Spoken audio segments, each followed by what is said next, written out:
भगवान कृष्ण ने गीता में कहा है अर्जुन, वसांसि जिनानि यथा विहाय नवानि गृह्णाति नरो प्राणी तथा शरीरानि विहाय जिन्नान्यानि संयाति नवानि देहि। जैसे मनुष्य पुराने कपड़ों को छोड़ करके नया कपड़ा को पहनता है, पुराने घर को छोड़ करके नया घर बनाता है, उसी प्रकार ये शरीर से आत्मा जो है निकल जाता है, फिर पुनः नया शरीर को बनाता है, अपना कर्म के अनुसार बनाता है। लेकिन निवेदन है कि वह आत्मा मुक्त हो जाता है जो आत्मा के अंदर में किसी भी प्रकार की इच्छा नहीं है, किसी भी प्रकार की वासना नहीं है, किसी भी प्रकार की अंदर में चाहना नहीं है, वो आत्मा मुक्त हो जाता है। मुक्ति का जो अनुभव है वह जीते जी साधना करके देखना पड़ता है। लोग कहते हैं कि मर जाने के बाद मुक्ति है, गति है, स्वर्ग है। नहीं, ये काल्पनिक है। मरने के बाद किसी ने स्वर्ग को, मोक्ष को, मुक्ति को, गति को नहीं देखा है, लेकिन हम जिंदा जी अपने आप को मुक्त देख सकते हैं, यह हमसे हो सकता है। तो अपने आप को मुक्त कैसे करें? यह जीव जो है बंधन में दुखी है, संसार के नाना प्रकार के विषयों को पकड़ करके दुखी है, नाना प्रकार के भोगों को भोग करके दुखी है, तृप्त नहीं है। भगवान कृष्ण कहते हैं, हे अर्जुन, जब कोई मर जाता है तो परिवार के लोग दुखी हो जाता है, कुटुंब लोग दुखी हो जाता है, समाज के लोग दुखी हो जाता है। यानी वह आत्मा से जितने भी आदमी की संगति है, जितने भी आदमी रिलेटिव का होता है, सबके अंदर में दुख हो जाता है कि फलाना आदमी मर गया, और उसकी याद में सब रोता है, उसकी याद में लोग नाना प्रकार की बात बोलते हैं। अच्छा, एक बात, रक्षाबंधन में बहन लोग भाई के यहाँ जाती है ना, तो बहन का जब विदाई होता है तो बहन माँ की फोटो को प्रणाम करती है, पिताजी के फोटो को प्रणाम करती है, क्योंकि माँ बाप दोनों डेथ कर गए हैं और मर गए हैं। तो प्रणाम करती है और कहती है कि आए माँ बाप रहती है ना तो हमरा एक ठोना का स्वागत है उस समय वो माँ बाप को याद करती है ना। एक बात याद रखिए, संसार में देवताओं से बढ़कर, भगवान से भी बढ़कर माँ बाप होता है।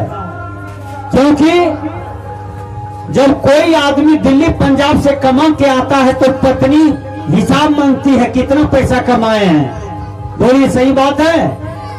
भाई लोग देखते हैं कि मेरा भैया कितना कमा के आया है, वो भी पैसा ही देखते हैं, कर कुटुंब भी पैसा ही देखते हैं। लेकिन बेटा कहीं से आता है, बेटी कहीं से आती है, तो माँ बाप जो है वो कहता है कि बेटा तुम खा लो, बेटी तुम खा लो, और रुपया का हिसाब नहीं मांगती है। इसलिए माँ बाप देवताओं से बढ़कर के होता है और भगवान से भी बढ़कर के होता है। इसलिए संत महात्मा कहते हैं कि माँ बाप का सेवा करना चाहिए।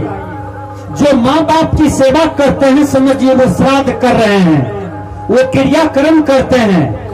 बहुत से आदमी को देखिएगा कि माँ बाप भोजन के लिए मर रहे हैं, कपड़े के लिए मर रहे हैं, घर के लिए मर रहे हैं, अंदर में किसी विषय वस्तु की लालसा है, खाने पीने की इच्छा है, उसके लिए वो मर रहे हैं। लेकिन उसका पूर्ति जो है उनका बेटा नहीं करता है, उनका पोता नहीं करता है। जब मर जाता है तब देखिए उसके प्रति 2 लाख, 3 लाख, 4 लाख, 5 लाख का भोज होता है ना। लेकिन इसको श्राद्ध नहीं कहता है। श्राद्ध उनको कहता है जो माँ को 1 गिलास पानी दे दिया माँ का कपड़ा खींच दिया है, माँ को दतमन दिया, माँ को लेटरिंग रूम में जाकर के पानी दे आया, हाथ मसिया दिया, माँ को आंख में चश्मा लगता है चश्मा पहना दिया, माँ को स्नान करा दिया, माँ को सारा सेवा करता है जिंदा जी, उसी को श्राद्ध कहा जाता है। मर जाने के बाद ये जो नाना प्रकार के कर्मकांड पसारा जाता है हमारे हिंदू समाज में, ये आडंबर है। इनको कबीर साहब संत समान काटते हैं कि माँ बाप का जो सेवा करते हैं समझो श्राद्ध कर लिया, माँ बाप का जो सेवा करते हैं समझो वो बरखी कर लिया, माँ बाप का जो सेवा करते हैं समझो वो भगवान का सेवा कर लिया, माँ बाप का जो सेवा करते हैं समझो वो देवताओं का सेवा कर लिया। क्योंकि माँ बाप के चरण में ही सारे तीर्थ धाम होता है। इसलिए संत कबीर साहब जी कहते हैं कि हे मानव, माँ बाप का जिंदा जी सेवा करो।